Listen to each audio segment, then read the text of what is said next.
Sir वहां Sydney में तो संघ नहीं है, मनुवाद नहीं है, वहां तो बीजेपी नहीं है, फिर ये कौन लोग थे और क्यों इन्होंने बंदूक चलाई? और क्या ये वक्त नहीं आ गया है कि हम इस सच्चाई को कबूल करें? हाँ, वहां पर सफेद शर्ट में इन आतंकियों से बचाने वाला मुसलमान था, लेकिन जिसके हाथ में बंदूक थी वो कौन था? इसका धर्म तो हमको दिख जाता है जो बचा रहा है, खूब वाहवाही कर रहे हैं, उसका धर्म क्यों नहीं दिखता है जिसके हाथ में बंदूक है? देखिए रूबिका जी, जो सिडनी में हुआ मैं इसकी घोर निंदा करता हूं, कंडेमनेबल है। मैंने हमेशा से हर आतंकवादी की आतंकवादी गतिविधियों की कंडेम किया है, निंदा की है, करता था, करता हूं, करता रहूंगा। आतंकवाद की कोई जगह उस मज़हब में, समाज में नहीं होना चाहिए। लेकिन यहाँ पर एक चीज़ ये भी है कि कोई भी धर्म, चाहे इस्लाम हो, कोई भी सिखाता नहीं कि आप निहत्ते बेगुनाह बेकसूर बच्चों को, महिलाओं को इस तरह से मार दो। तो जिसने भी कांड किया है उसके खिलाफ बिल्कुल जो भी कार्रवाई होगी वो तो करेंगे वो लोग। एक को तो आतंकवादी को ढेर कर दिया है, दूसरा जो बचा हुआ है उसके खिलाफ भी जो कार्रवाई होगी सरकार करेगी, सख्त से सख्त उसको सजा देनी चाहिए। मैं तो बोलता हूँ फांसी की सजा दे दो, उससे कम सजा होनी भी नहीं चाहिए। साथ ही में किसी एक धर्म विषय को बीच में डाल देना मैं समझता हूँ सही नहीं। क्यों?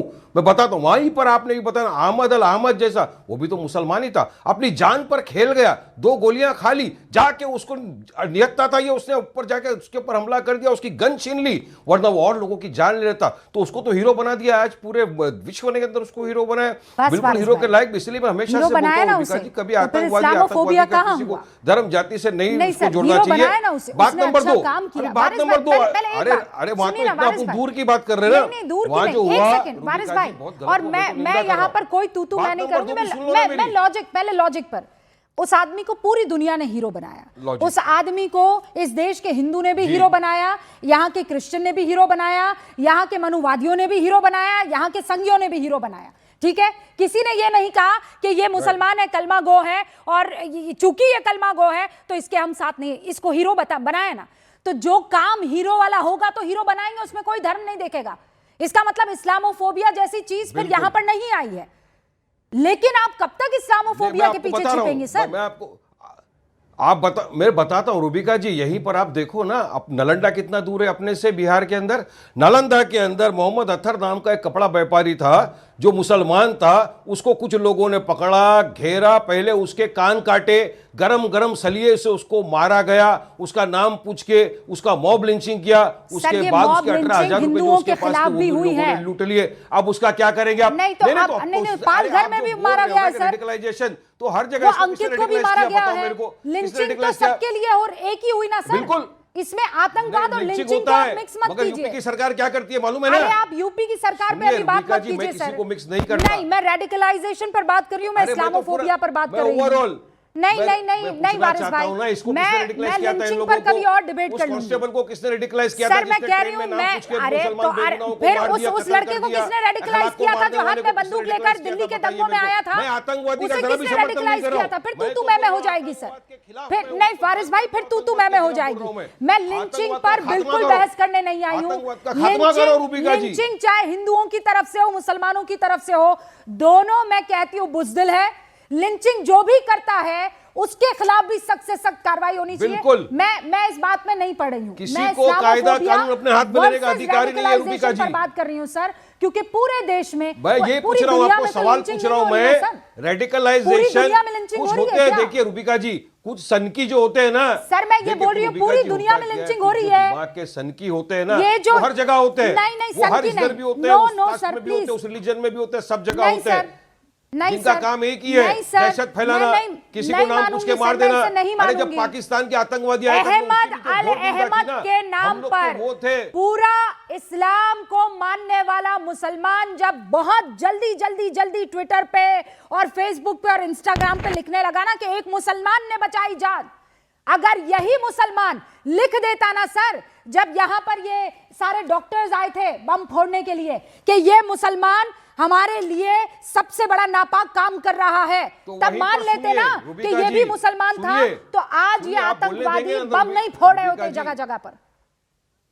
रूबिका जी सुनिए रूबिका जी, यहीं पर पूरे भारत के मुसलमान ने एक टोन में कहा कि आतंकवादी ने जो हमला किया सरासर गलत किया। बताओ मेरे को किसने समर्थन किया? एक भी खाली बदनाम करने का चाल मत चलिए रूबिका जी, खाली बदनाम करने की कोशिश मत करिए पूरे मुसलमान कौम को। अरे कुछ सन की होते हैं वहां, कुछ सन की होते हैं यहाँ, उनका काम होता है किसी भी तरह दहशत फैलाओ। मगर आप देखिए ना, कोई रिलीजन नहीं सिखाता, कोई रिलीजन नहीं सिखाता कि आप जाकर किसी नियत के ऊपर वार कर दो, कोई रिलीजन नहीं सिखाता, हीरो बुला रही है, कोई इस्लामोफोबिया नहीं फैला रहा है यहाँ पर। आप लोग आकर विक्टिम कार्ड खेलना शुरू कर देते हैं।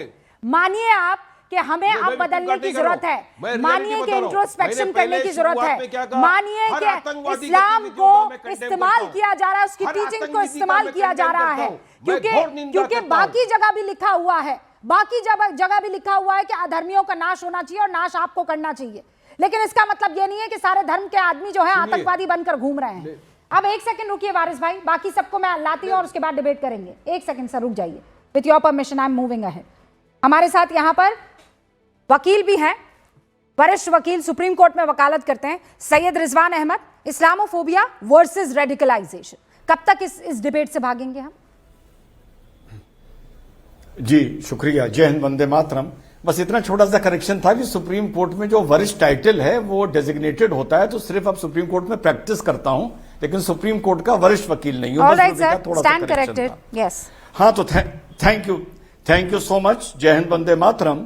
रूबिका देखिए, ये ऑस्ट्रेलिया में अभी आपने खैर वारिस को सुन लिया, अब आपको वारिस पठान के साथ रीजनिंग करनी है इस डिबेट में, तो मेरे हिसाब से वो 2060 तक नहीं हो पाएगी। अभी आपके पास 35 साल और हैं, आप कोशिश करके देख लीजिए।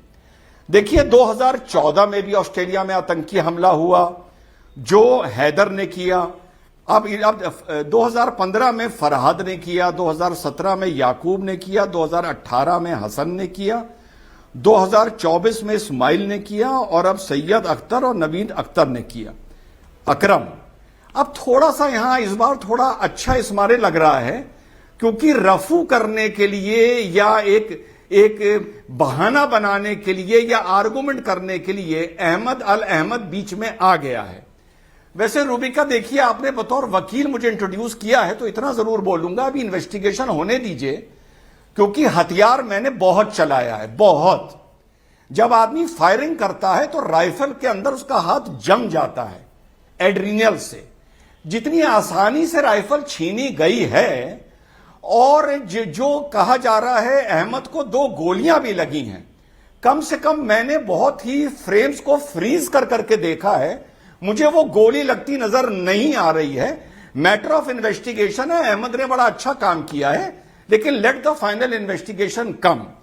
लेकिन अहमद की बात ने जो अभी इन्होंने बोला वारिस ने कि मुसलमानों ने आतंक का बड़ा विरोध किया, रूबिका मुसलमानों ने शाहबानों को जब पैसे दिए गए थे तब बड़ा विरोध किया था, सायरा बानो के मामले में किया था, सीएए में किया था, एनआरसी का किया था।